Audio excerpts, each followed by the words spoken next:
নমস্কাৰ ষ্টুডিঅ'ত মই কন্দৰ্প গগৈয়ে মুহূৰ্তত এক ডাঙৰ খবৰ দিব বিচাৰিছোঁ। এবাৰ অগপৰ বিৰুদ্ধে সৰব হৈ পৰিল সমাজবাদী পাৰ্টিৰ মনোৰঞ্জন তালুকদাৰ। মনোৰঞ্জন তালুকদাৰে তীব্ৰ কটাক্ষ কৰি অগপক সমালোচনা কৰিছে যে অগপ দলে অসমবাসীক চূড়ান্তভাৱে বিশ্বাসঘাতকতা কৰিছে। আৰু অগপ দলৰ সভাপতি অসমৰ মুখ্যমন্ত্ৰী ডক্টৰ হিমন্ত বিশ্ব শৰ্মা, অগপ দলৰ কাৰ্যকৰী সভাপতিহে দলটোৰ অতুল বৰা এইবুলি তেওঁ উল্লেখ কৰিছে।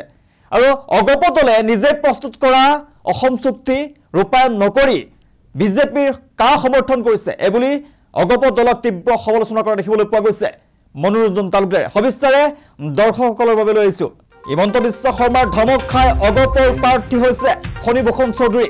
এই মন্তব্য কৰিছে মনোৰঞ্জন তালুকদাৰে। অগপই বিজেপিৰ ওচৰত আত্মসমৰ্পণ কৰি অসমবাসীক বিশ্বাসঘাতকতা কৰিছে। অগপ দলটো বিশ্বাসঘাতক এইবুলি উল্লেখ কৰিছে মনোৰঞ্জন তালুকদাৰে। অগপই অসম চুক্তি বাদ দি কা সমৰ্থন কৰিছে ডাঙৰ মন্তব্য কৰিছে মনোৰঞ্জন তালুকদাৰে। অগপই আঞ্চলিকতাবাদ পাহৰি বিজেপিৰ মতে কাম কৰিছে। অগপই আঞ্চলিকতাবাদ সম্পূৰ্ণৰূপে পাহৰি গৈছে আৰু বিজেপিৰ মতে অগপই এতিয়া কাম কৰে।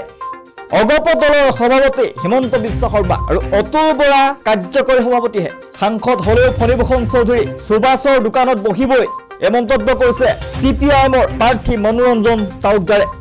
পুনৰ জনাইছো অগপ দলক তীব্ৰ সমালোচনা কৰা দেখিবলৈ পোৱা গৈছে CPIMৰ বৰপেটাৰ লোকসভা সমষ্টিৰ প্ৰাৰ্থী মনোৰঞ্জন তালুকদাৰে।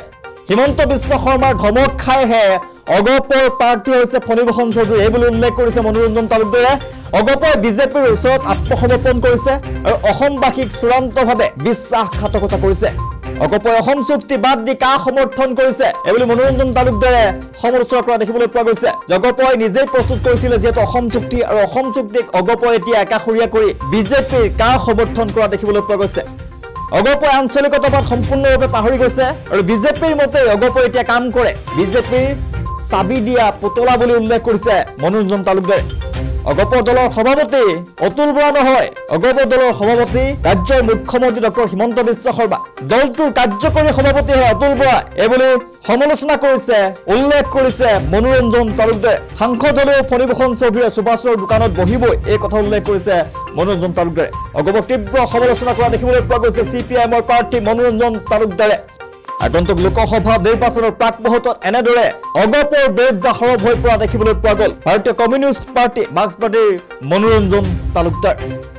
আমাৰ হাতত মনোৰঞ্জন তালুকদাৰৰ ভাষ্য আছে, ভাষ্য আগবঢ়াইছো। মই সৰব হৈছো বিজেপিৰ বিৰুদ্ধে, কাৰণ অগপটোৰ নামত প্ৰাৰ্থী, তেওঁলোকৰতো কোনো কথা নাই। ধমক খাই হেমন্তৰ ধমক খাই পেলাই প্ৰাৰ্থী হৈছে, কিন্তু গোটেই পিছত থকা শক্তিটো হৈছে ভাৰতীয় জনতা পাৰ্টি। সেইকাৰণে আমাৰ শ্লোগানটো হৈছে ডিফিট বিজেপি এণ্ড ইটছ এলাই। তেওঁলোকৰ যি সহযোগী, আজি সহযোগী নোহোৱা হৈছে বিজেপি, কিন্তু অসমত অগপ দলটো নিৰ্লজ্জভাৱে বিজেপিৰ লগত আছে।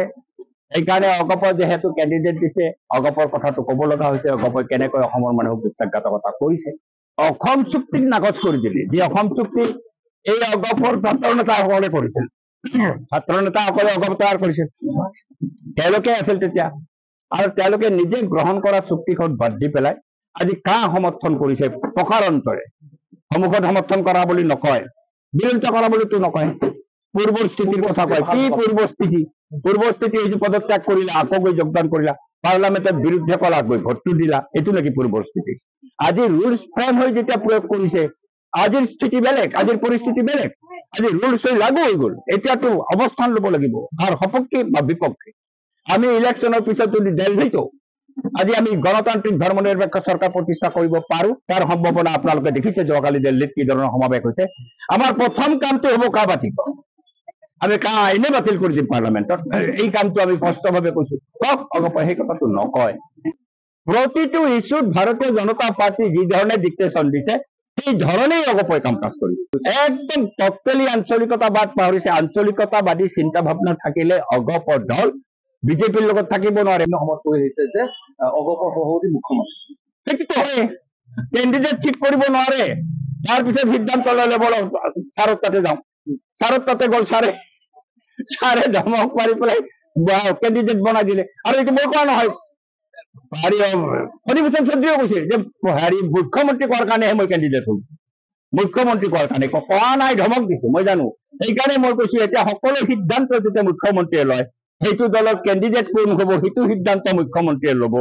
তেতিয়াহ'লেতো মই কৈছো এইটো দলতো সভাপতি মুখ্যমন্ত্ৰী হেমন্ত বিশ্ব শৰ্মা সভাপতি, নামত অতুল বৰা সভাপতি হৈছে, এইটো working president, Keshav working president, আৰু ই হয়তো ভাইচ প্ৰেচিডেণ্ট, ভনীভূষণ চৌধুৰী হয়তো ভাইচ প্ৰেচিডেণ্ট হ'ব।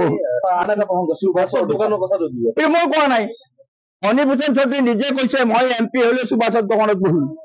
তেওঁ কৈছে এখন সুভাষৰ দোকান আছে কেম্পাছত, এছেম্বলি কেম্পাছত, তাতে বহি থাকে তেওঁ। আচ্ছা বহি থাকক, তেওঁৰ ব্যক্তিগত কথা। এইবাৰ কৈছে মই জিকিলেও সুভাষৰ দোকানত থাকিম। পাৰ্লিয়ামেণ্টৰ ওচৰত এখন সুভাষৰ দোকান পাব, এখন লৈ যাব লাগিব সুভাষক, তাতে এখন পাৰ্টি পাৰ্লিয়ামেণ্টৰ ওচৰত সুভাষৰ দোকান পাতি পালে তাতে ভনীভূষণক বহাব লাগিব যদি জিকে। মুঠতে সুভাষৰ দোকান লাগিব, সুভাষৰ দোকান লাগিব, ভনীভূষণ সুভাষৰ দোকান চাৰ থাকিব নোৱাৰে, সুভাষৰ দোকান লাগিব। ঠিক আছে, এইটোতো সঁচা কথা, তেওঁ কোৱা কথা দেই, মই বালে কোৱা নাই। মই মনে কাৰণে নিজে কৈছো মই সুভাষৰ দোকানতে বহিম বোলে, মই দিল্লীত লৈ যাম সুভাষক, মই এইবাৰ প্ৰস্তাৱ দিম, তাক লগ পালে কম।